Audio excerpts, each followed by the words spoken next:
তার এক চোখ টেরা, একটা পাক এরকম, হাঁটতো এইভাবে। এবার সে ঠিকই দাঁড়িয়ে শুধু বলতো জয় জগন্নাথ।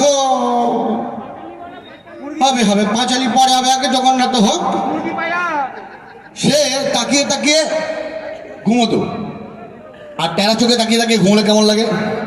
এবং ঘুমিয়ে ঘুমিয়ে উড়িয়া ভাষায় একটা গান গাইতো, শুনেছ? কি গান সেটা? পারু হাত কাকুরেরও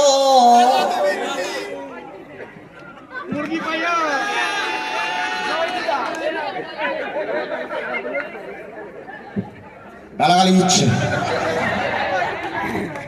গালাগালি দিচ্ছে, কিন্তু আমি কিন্তু বলিনি। হ্যাঁ, এই যে ভোলা দা, আমি কিন্তু কোনো গালাগালি দিইনি। হ্যাঁ, ওখান থেকে কিন্তু গালাগালি দিচ্ছে, ডিস্টার্ব করছি কিন্তু। হ্যাঁ,